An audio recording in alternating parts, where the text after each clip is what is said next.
Unmuted. We've got to be careful in assessing what kind of support there is. There's certainly support for getting rid of militias. There is support for stability. There is support for getting rid of the shenanigans of having oil facilities taken over, et cetera, et cetera. So I think people are grateful to see that. But that doesn't mean that the answer is a dictatorship. The answer needs to be a strong and empowered civil authority that has a security arm attached to it that works in concert with it to establish this for the Libyan people. Deborah K. Jones there, former U.S. ambassador to Libya.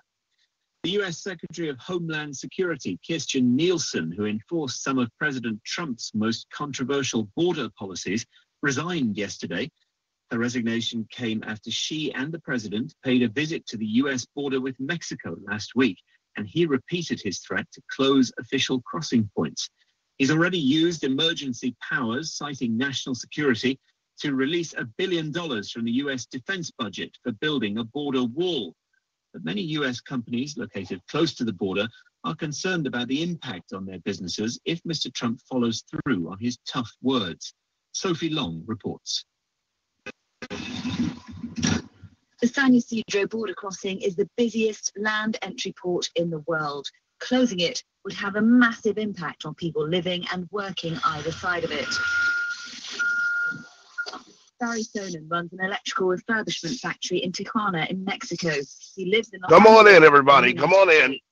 He crosses the border every day, and his business is dependent on moving... Yes, it is I. ...to the other. It is I, your late night president, Todd Morris. Okay, it would be as if we had a horrible... Wait a minute. Let me cut this down.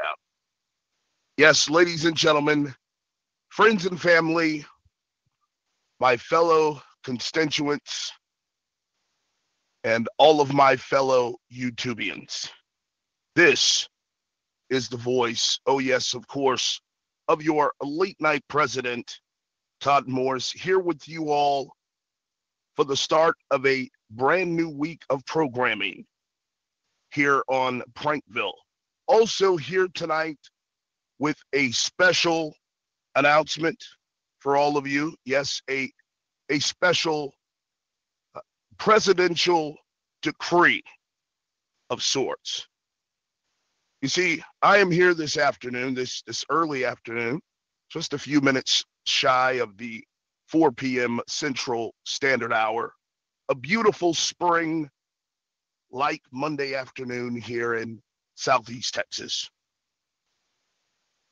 And I am here this afternoon to address many of your concerns out there. I know so many of you have been wondering over the course of the past week now, what happened to last week's scheduled editions of the Charlie Zelenoff fan stream.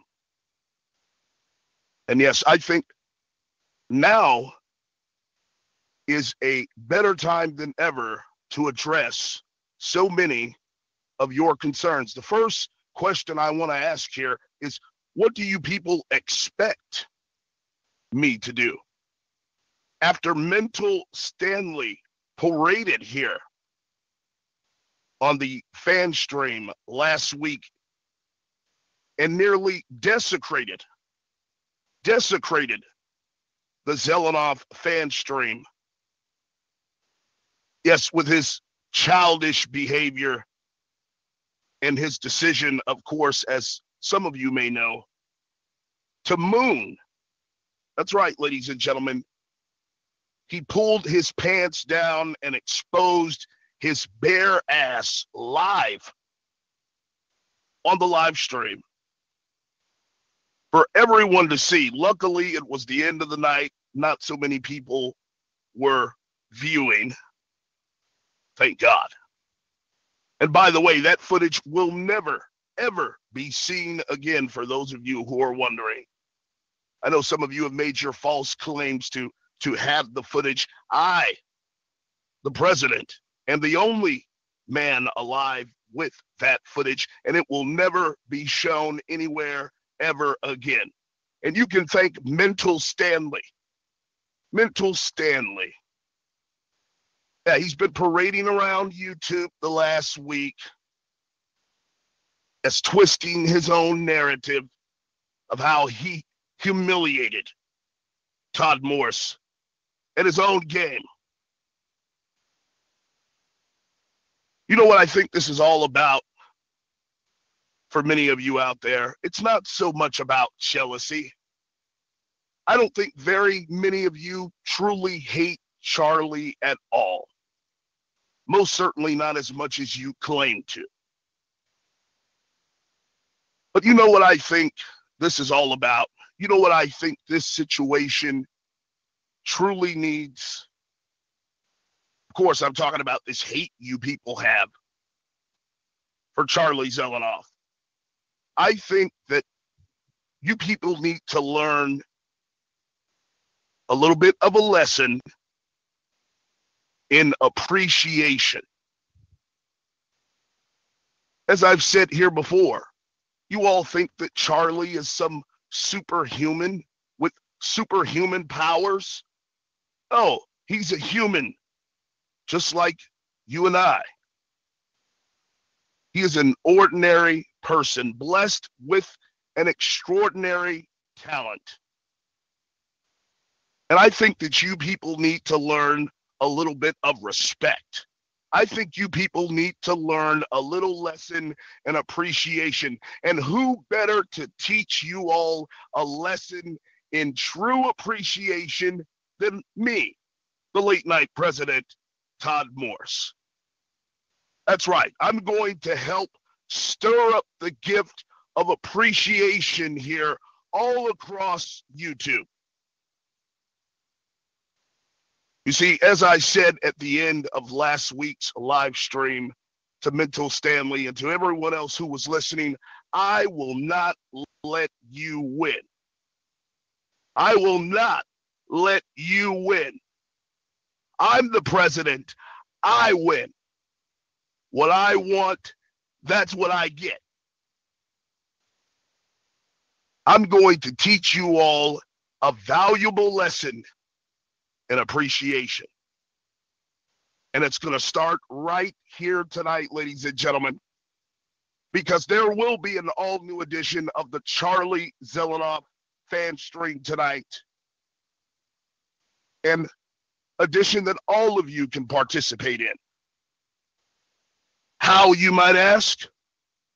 I am here to make a president decree. Shut up, dog. Shut up, dog. I'm here to make a presidential decree.